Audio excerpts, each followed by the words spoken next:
Funding our police. We won't be dismantling our police.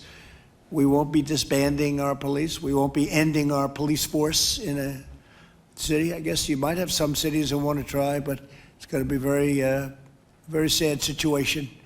Well, the term has already become a political flashpoint, defunding the police. It comes as the Minneapolis City Council announced plans to disband its police force. So what does that mean? And how do you keep the city safe without police? Good question. Joe Chiodo is looking into that tonight. So this is a lot to wrap your head around. If there's no police department, who do you call when your home is burglarized? What if there's a shooting? What about domestic violence? First, let's talk about what disbanding is. Begin the process of ending the Minneapolis Police Department. Protesters calling for change. Defunding would reallocate some, but not necessarily all of the funds given to police. They would go to various community programs or services. Disbanding falls on the more extreme end. That's what the Minneapolis Police Department is now facing. It means the department would no longer exist. MPD 150 is a Minneapolis organization that supports abolishing the force. The group says rather than strangers armed with guns, first responders should be mental health providers, social workers, victim advocates, and other community members in less visible roles.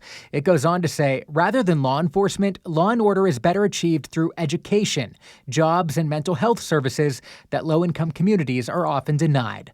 But what about murderers, robbers, and violent offenders? The group says in the transition period, the city would need a, quote, small specialized class of public servants whose job it is to respond to violent crimes. Minneapolis's mayor, Frye, is opposed to the city council's decision, and he talked about it with our CBS station in Minneapolis. Yes, we do need to change the department forever as we know it. But as far as abolishing the police department, that is not something that I'm for. At protests this weekend, the mayor was forced out by some of those against him. And the Minneapolis City Council president, Lisa Bender, also weighed in on this extreme move. She was asked specifically about why she believes the city needs to disband and move to a police-free culture rather than just reform. For those of us for whom the system is working, I think we need to step back and imagine what it would feel like to already live in that reality, where calling the police may mean more harm is done. I think we look to cities like Camden, New Jersey, that completely restructured their department. As we build up systems, we've done an analysis of all the reasons people call 911 and have looked at ways we can shift the response away from armed police officers into a more appropriate response for mental health calls, for some domestic violence calls, for health-related issues. And you heard the city councilwoman there mention Camden, New Jersey. There is a link to a story regarding how this worked for that city on my Facebook page. Just search Joe Chiodo. Now, this decision has a lot of people concerned about what could happen in cities all across the country, including Kansas City. I did reach out to KCPD. They tell me before they hear any exact details on Minneapolis's plan, they're simply going to monitor the situation and work as hard as they can to make our city as safe as can be.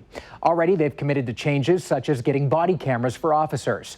It should be noted that currently, state statute does require that the city of Kansas City fund the KCPD with 20% of the city's total general fund. So there are some additional layers of complexity to this. Because of that, it doesn't appear this would be possible right now in our city. Joe Chiodo, KCTV5 News.